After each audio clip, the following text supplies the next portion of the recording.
All right, let's talk about delegation for the NCLEX exam, right? On the NCLEX exam, the NCLEX will test you on two aspects of delegation, right?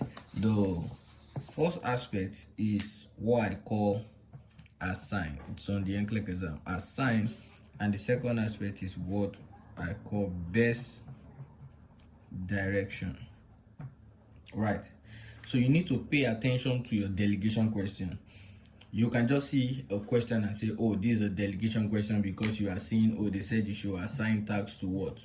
The UAP. So this is not enough to just decide and say it's a delegation question just like that. Because when students tend to think about delegation question, they think about it like which tasks should they assign to the UAP, right? But the NCLEX can put the question as a delegation question and test you on that specific question on assignment or best direction. There's difference between these two. When you are trying to assign tasks, you are trying to look for the best tasks, right, to give to the UAP. So patients must be what?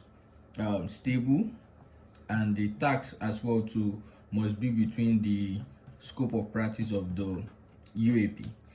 But when you are trying to decide the best direction, in this case, every of the options are correct, right? Every of the options are correct. Option 1, option 2, option 3, option 4.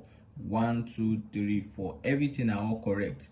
But the NCLEX is looking for best direction in the sense that they want to make sure that that particular task that you are assigning, it has every information needed to assign the task to the UAP.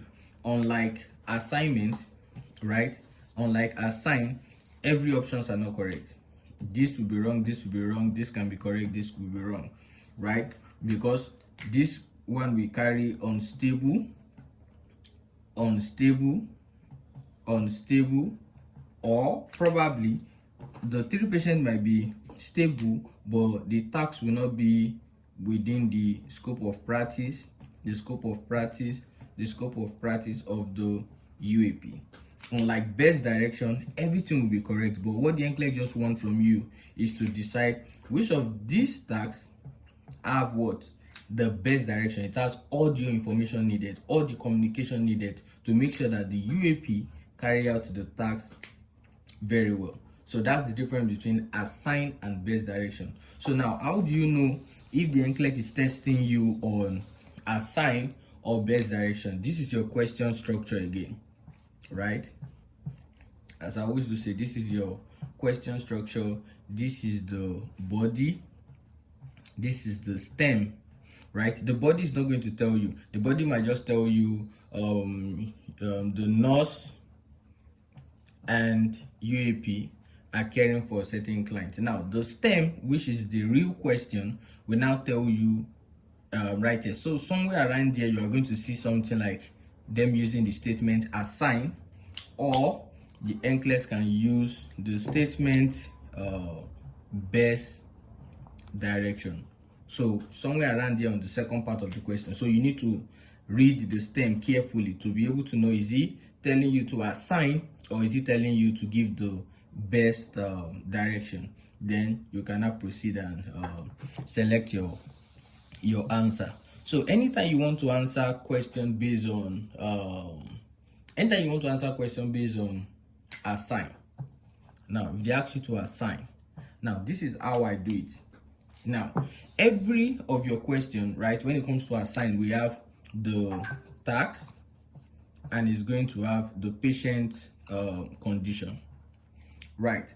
We want to make sure the task is within what? The scope of practice. We want to make sure the patient condition is what? Stable. Now, so what I do is I decide the task first, right? I decide the task first. Let us say this is ambulate. This is assess, this is teach, this is evaluate. Now, this is just the task. So I'm going to ask myself, can the UAP do this? Yes. Can the UAP do this? No. Can the UAP do this? No. Can the UAP do this? No. So at this point, I already have an answer, even without not knowing the patient condition, right? Even without using the patient condition, I already have an answer because I said no, no, no to this. Now, let us change this, right? Let me put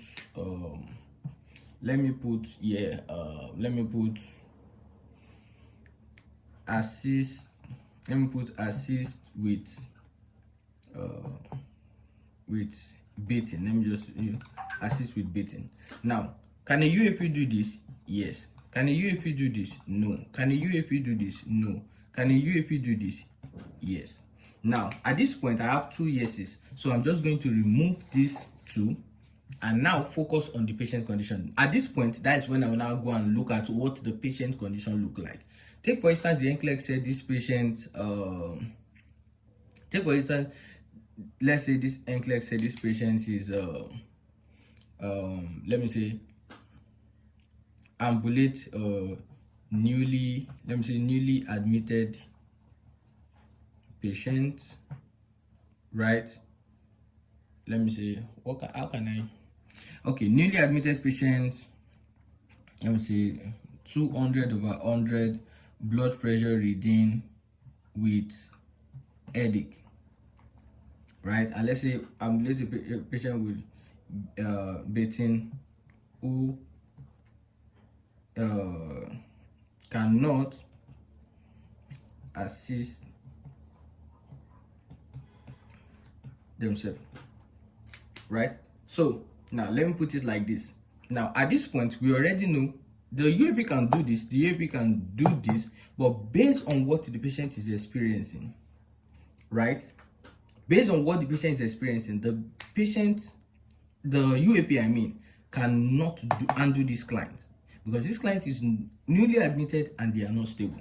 Unlike this client, they are very much stable because the only thing they cannot do is they cannot assist themselves in doing the baiting. So the UAP can do this task and the UAP cannot do this task. So that's how you answer as assigned question, because if you do it this way, instead of thinking about audio 4 options, like instead of thinking about audio 4 options, right, whereby you have the task, condition, whereby you have to be saying, oh, is this task okay, is this condition stable, is this task okay, you will not be all over the place, and then you are between this, you are between this, you are between this, you are between. Now you don't want to be like that. You want to first decide the task first before you come to the condition, so that you can have an easy way of selecting the correct answer, right? So in my next video, I'm going to talk about best direction.